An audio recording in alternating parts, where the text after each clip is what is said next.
¿Qué pasaría si tu trabajo va a desaparecer en los próximos 5 años? ¿Qué preguntas te empezarías a hacer?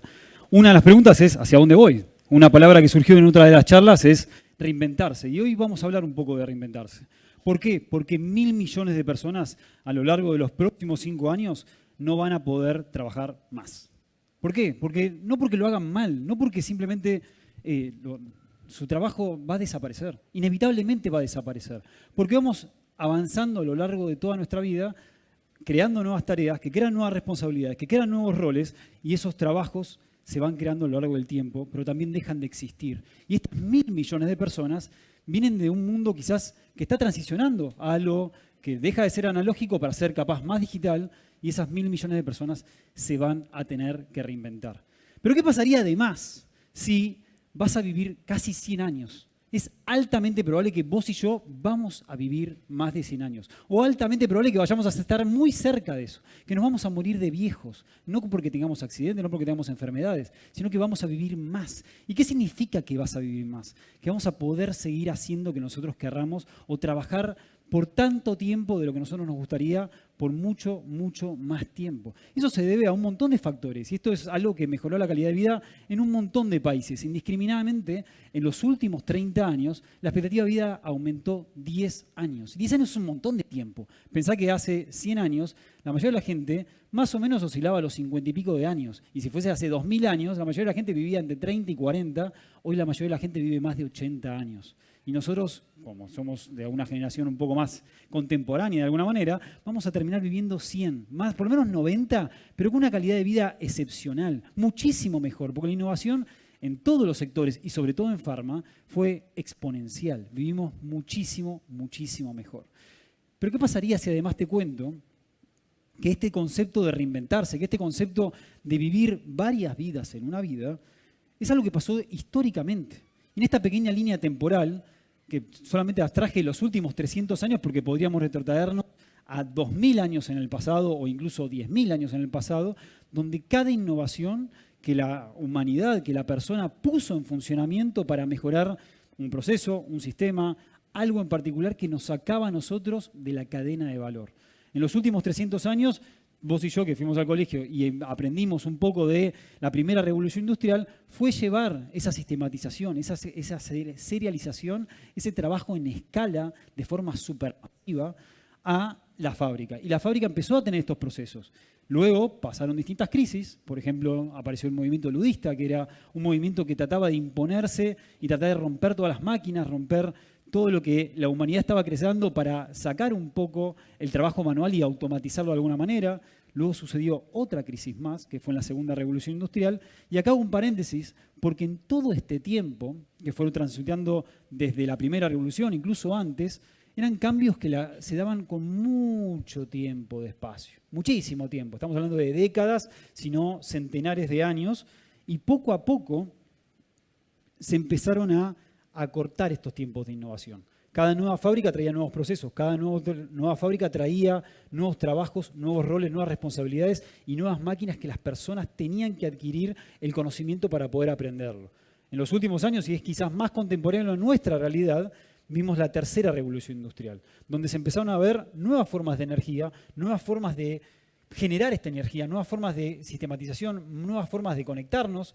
Si te pones a pensar un poco más y si tenés más o menos mi edad, pensarás que el mundo siempre tuvo celular, lo cual no es cierto. El celular es bastante moderno y llegó a las masas hace no mucho tiempo y hoy estamos viendo esa nueva revolución, que es la revolución de la extrema digitalización, donde se vuelve algo muy propio, lo veíamos en una de las presentaciones anteriores, donde la adopción de tecnología artificial ya forma parte de nuestra vida, así como lo fue el celular, así como fue alguna máquina en el pasado que sistematizó, agilizó y automatizó un montón de trabajo operativo que para nosotros como personas no nos aportaba tanto valor. Pero vos viniste hoy a una charla TED y algo te tengo que enseñar, algo te tengo que dejar sembrado para que te reinventes de alguna manera, y es un concepto que a mí me encanta, que es la aventura de reinventarse. Porque si bien podemos hablar de que muchos trabajos van a desaparecer y que muchos trabajos seguramente se vayan a crear y que sin duda esto sigue así, porque hay un montón de trabajos que incluso en los últimos 20 años no existían, en la aventura de reinventarse que es algo que probablemente vivas vos y yo, porque vamos a vivir mucho tiempo y vamos a tener que cubrir distintas necesidades que no existen todavía y las vamos a tener que salir a satisfacer, es encontrar, darse cuenta, y por eso hoy viniste a esta charla del día de hoy, porque te diste cuenta que había algo que tenía que cambiar. Y el héroe en su camino se da cuenta que el mundo está cambiando, que su mundo está cambiando, y ese héroe va a buscar ese conocimiento. En el segundo paso, que el héroe detecta que hay determinados patrones, hay determinadas tecnologías, como puede ser ChatGPT, como puede ser innovación en tecnología, innovación en un proceso, innovación en algún sistema en particular, se da cuenta que ese conocimiento lo tiene que ir a buscar.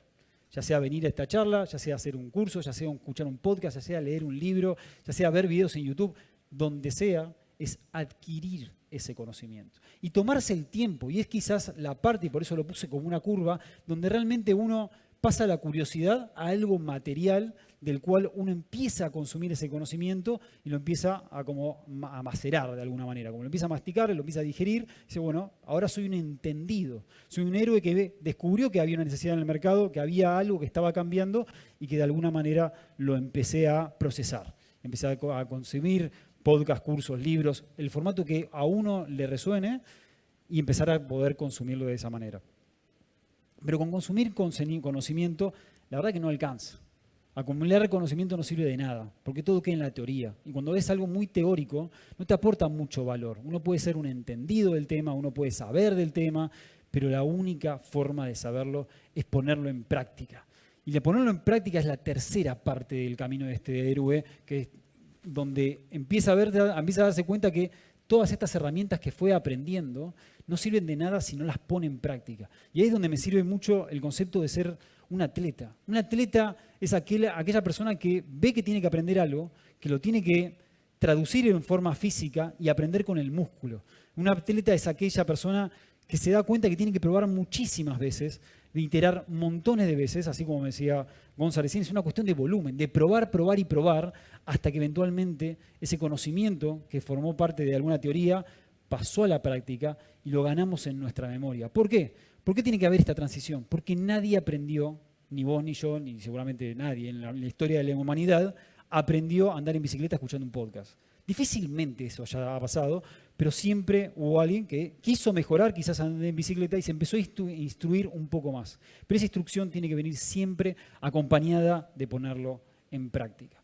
Y la cuarta etapa, que es el camino quizás más interesante, y siempre me gusta cerrarlo como una especie de círculo, porque es un círculo virtuoso que se itera a lo largo de nuestra vida, es el camino final a través del cual uno vuelve al mundo ordinario, uno vuelve al camino original y se dio cuenta que el mundo estaba cambiando, se dio cuenta que tenía que adquirir un conocimiento a través del cual canalizar ese nuevo conocimiento que estaba formando parte de la realidad, lo puso en práctica, lo puso muchísimo en práctica, creó quizás un negocio, quizás creó algo que lo mantuvo competitivo en el mercado, creó algo en sí y a través del cual generó experiencia y se dio cuenta que se empezó a reinventar. Y reinventarse es algo que vas a hacer durante muchos años. Un montón de autores que empiezan a hablar de que, así como nuestras generaciones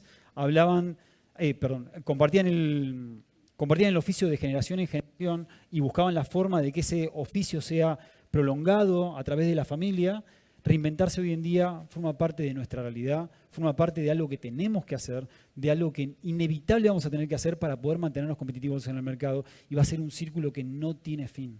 Que ellos dicen cada 10 años, yo creo que cada vez menos, porque yo soy una persona que se reinventó en los últimos 10 años un montón de veces y probablemente nos toque reinventarnos cada vez más rápido, cada vez de forma más continua, más seguido, para poder seguir manteniendo competitivos en el mercado. Por eso, si bien hoy estuvimos hablando del cambio, estuvimos hablando de que estos son procesos que tuvimos mucho para iterar, de muchas personas que pasaron a lo largo de toda nuestra historia y toda nuestra humanidad, con un sinfín de desafíos y que se tuvieron que ir reinventando. Hoy el cambio llegó para quedarse, hoy el cambio no te va a esperar y por eso te invito a que te atrevas, que desafíes el sistema y que te reinventes. Muchas gracias.